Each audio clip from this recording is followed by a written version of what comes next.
people, good evening. Welcome to my channel Reflections with Essie. Today I'm going to talk about Sabhuku deals.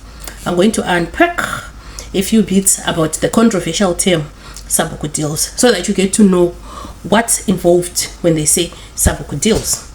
So I'm going to take you through the process of how to acquire rural land in Zimbabwe. So this is basically from my own experience. So I'm going to share from my experience. I do own a small farm in the Midlands province, about 8 hectares of land, and let's get into it. Okay, so the issue is, if you want a piece of land, you have to sit down first, identify, come up with a reason why you want to have a piece of land. You cannot just go and look for a farm simply because everyone else is talking about it or is like looking into the prospects. This should be a personal reason, a personal decision based on personal reasons. So the first thing is, when you have discovered why you want the piece of land, of which the greatest motivator should be, 1, wanting to leave an inheritance for your children. 2, most of us have not been privileged enough to own houses in the city. Maybe you're tired of paying rent, you want to have your own place to stay, which you can call your own.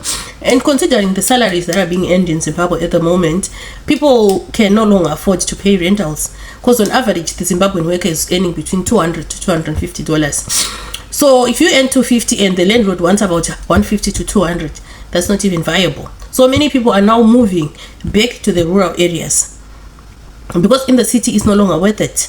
There's no electricity, there's sewer flowing all over, there's no water, no tap water, you have to go to the borehole. So you'll find that someone who's staying in Njombe, Slovela, Mvuma, Gokwe, Nembudzia is even way better than someone who's staying in Mkoba or in Bodiro or Mfakosi.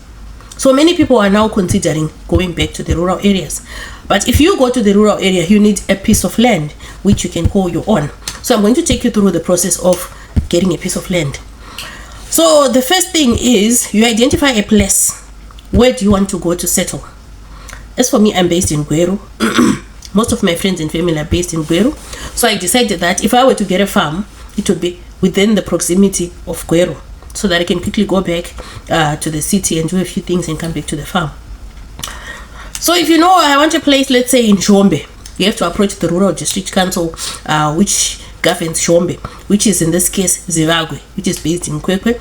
You go there, you go and inquire about the place, and then they'll show you a master map about which areas, like, is Njombe actually a legal settlement, or is it in the master map?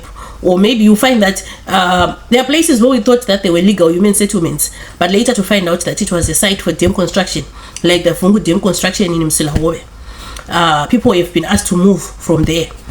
Then you also find places like, is that Matrus? What? It was Mafunga Woods or something. That other woodlot. That other woodlot near Raja, on your way to Gokwe Center. People were asked to move. It was a huge forest, but actually it was a woodlot forestry, where a designated government area for growing trees. So people went in there, they started cutting down trees, they started farming, which was actually prohibited. So, but when the news comes out, it will be like people are being chased, the government is inconsiderate, the government is unkind, but people would have gone to settle in illegal places or in places which are not meant for human settlement. Remember, we did geography. There are places where people are supposed to stay. There are people where trees are supposed to be planted. There are places where rivers are supposed to flow. There are places where water is supposed to seep and drain through. There are places where animals are supposed to stay.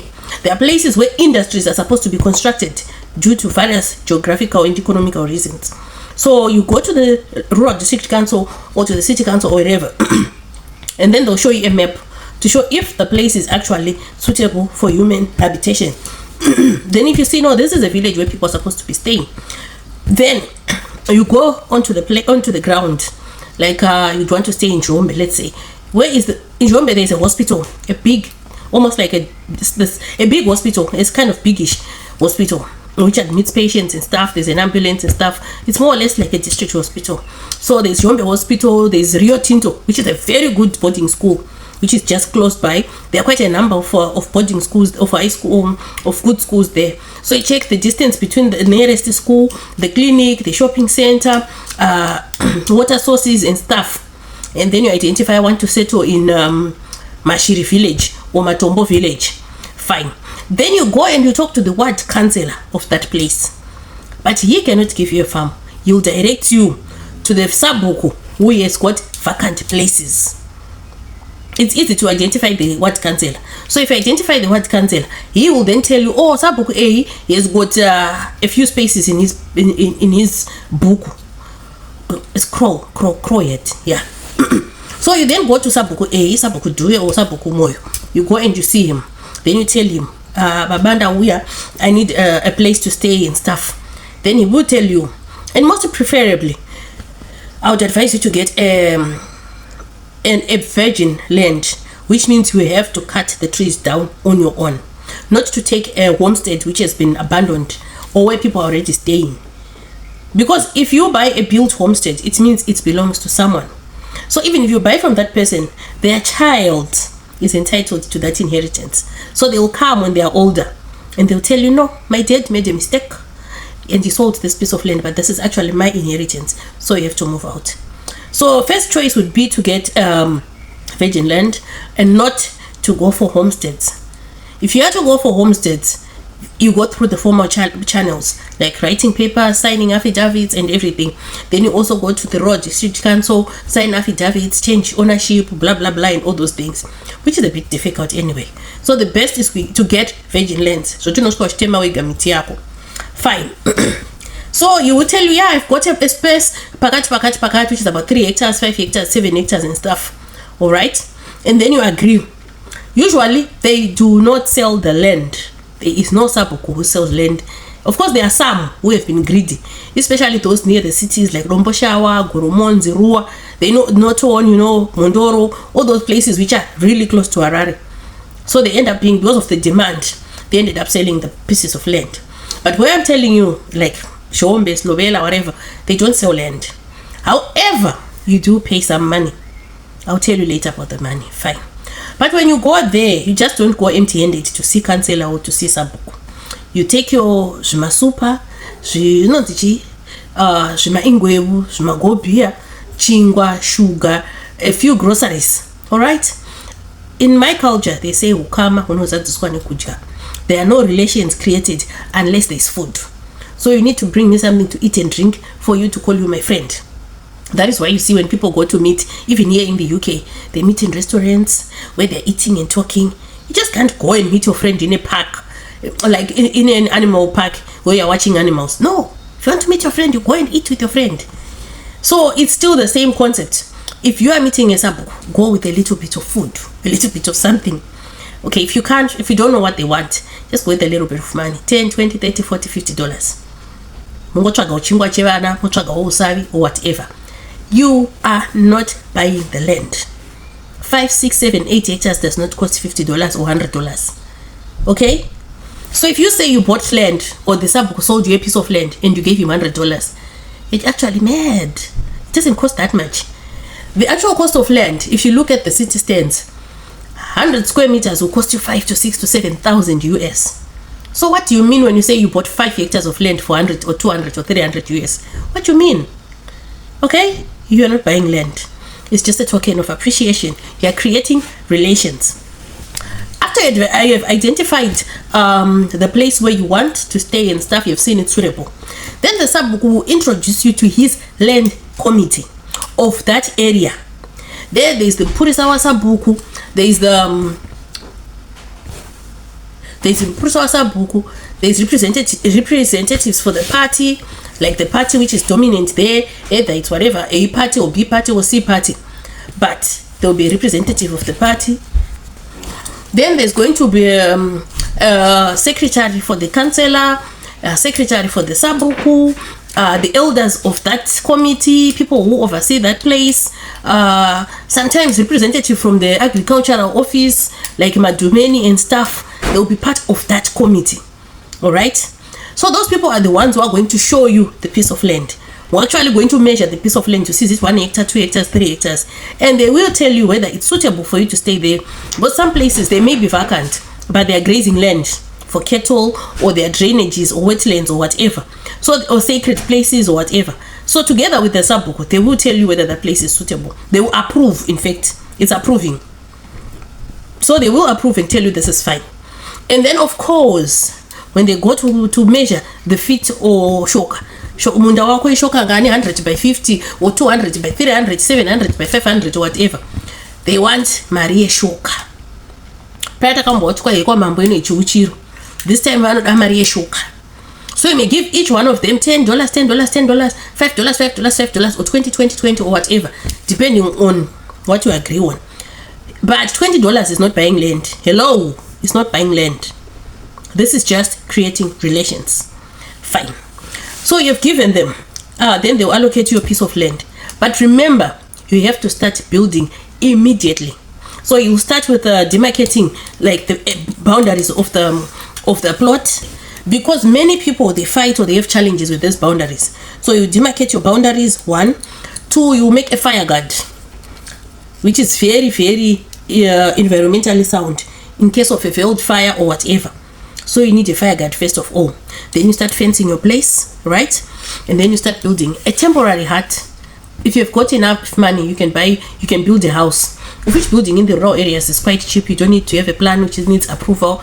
You know, when you're in the city, there's a plan which needs to be approved by the city engineer, the fire department, the mayor, the councillor, everyone, environmental, whatever. Almost 15 signatures which are needed to approve how to build a house in the city. But in the raw areas, you don't need a plan. Build your own design. And the bricks, they're actually cheap. They cost about $30 to $50 for 1,000 farm bricks. Then you buy your cement, which ranges from about $7 to $12 depending on the quality of the cement. You buy your zinc sheets, which cost between $10 and $15 per zinc sheet, and just some poles, some window panes and stuff, and your house is complete. Or you can build a temporary pole and dagger, like around that, kematanda, and you use thatch grass to roof the place. That is very important, because the law which my Sabhuku told me, he said Ministry of Lands has gazetted a rule that you need to build within 21 days of allocation. If you do not build a house, or if you do not make any developments at the place within 21 days, they are allowed to reallocate the plot to someone else, because the plots, they are for people to stay, not to hoard and to keep and whatever. So you're supposed to build a house to show that you're staying there, and you actually have to go and stay there. If you can't stay there, you need to find someone you are paying to stay there, like a head boy or a girl or whoever is taking care of the place. All right. So you can't just get a piece of land and you disappear. The Sabhuku is allowed to actually reallocate that place if you do not make any development within 21 days. Okay. So you end up saying, hey, they sold my plot again to someone else when I'd given them money. And I said, if you've paid 500 and below, you have not actually bought a plot. You've just given them a token of appreciation. These are my thoughts. Okay. Then after, when you're finished with all the formalities with Vanessa book and stuff, he writes you in his book. That book is important, because when they come with when there are any contributions to be made, like food for work and whatever, they will consider you a resident. When there are presidential inputs or whatever is coming, or whatever, they will consider you because your name is in the book. That book is quite important. Fine. After that, because you and I went to school and we know the power of written contracts, now you go to the Ministry of Lands or to the RDC to talk to them about the administrative issues regarding that piece of land. There are monies to be paid in terms of revenue tax or whatever every year, about $10, $15, $20, $30 every year. Mutero. So they will tell you. Then you also go to Ministry of Lands to tell them you get an offer letter. After you've gotten an offer letter, you can apply for title deeds. You know, this is a new government initiative of title deeds, and they say the title deeds will help you to get equity. Is it equity? I don't know, but you get some loans and stuff from the bank to ensure that you can have capital to undertake your projects on the farm and stuff. So that's why you'd have been formal. You just don't do things with Sabhuku and end there. You need to go to Ministry of Lands and be known to Ministry of Lands. And you, as you know, most of the civil servants are flying at half mast. they need some motivation and some boosting. So you need to go with a casket or a chicken in or a mirinda or whatever that you bring them, so that they understand what you're talking about. So all that is not buying land. Hello, it's just creating relations. It's just creating relations, and you have not bought land. So once you have formalized and your name is in the book of Sabhuku, in the name of RDC, in the book of RDC man, in the book of Ministry of Lands, now you are a legit settler. However, even if you've done all this, if the government decides could we want that piece of land either for mining or for a master farming project or presidential farm or whatever, or they want to build a factory or they want to build a dam or whatever, you will be asked to move. So what is my advice to you? If you get a piece of land, make use of it. Make use of it. Farm and do this, such that after 5, 10, 15, 20 years, if they decide to move you, you've got enough money to go and buy a house in the city or another plot near the city or whatever, those ones with title deeds and stuff. Okay? But you'll cry foul if they come and they ask you to move and you don't have anything. You're not farming, you're not doing anything. The other thing that I'd forgotten is, when you get a piece of land, you have to ensure that you are productive. And you are using the land. If you are not, the government will take away the land and give it to someone who is deserving. So you need to be able to farm. In some villages or rural areas, they do have targets for sending to GMB. That every household is supposed to send 1 ton or 2 tons to GMB. But of course, there have been droughts, repeated years of drought. I think that rule has gotten lax. But actually, in the year where there is a bumper harvest and there is no drought, people are supposed to send. GMB trucks will come to each and every village to collect grain. Of course, they're not taking it for free. They'll buy it from you at a government price, gazetted price. So when you get these plots, be prepared to make use of the land. If you don't, they have a right to take it away from you. Then the other thing which I want to tell everybody, please do not get a farm because everyone else is getting a farm. We are different. If you've got no intention of going to stay at the farm, don't waste your time and money getting a farm, because it will be more expensive in the long run to keep that farm. Come to think of it, you have gotten your farm, right? You have fenced it, you have built, you have stuff. Maybe you have put a bowl and stuff. Maybe you've used about 3,000 to 4,000 US to set up the place. All right. 2, you need someone who stays there, and that person, on average, your common are being given about 100 to between 80 to 120 USD per month. Then a grocer of about $50 to $70 per month, and airtime, data, because you want them to send you photos of what's happening and stuff, and the groceries and stuff, marigo guys and blah blah blah. So per month you need a budget of about 200 USD for the upkeep of that worker at your farm. So if you are calculating 200 by 12 months, that's 2,400 per year, which you are losing. So in 5 years, you'd have lost about 12 to 13,000 USD because of a farm that you are keeping idle. So if you get a farm and you've got no intention of making production there, just let it go. Let it go and focus on something else. You must only get a farm if you are going to stay there and you're not going to employ someone. You must only get a farm if you're going to be productive, to be farming in that place, and you're going to be getting returns which actually leave you with a profit or ensure the sustainable smooth running of the farm. Like the salary income is coming from the farm, their food and stuff is coming from there. That way you can have a farm.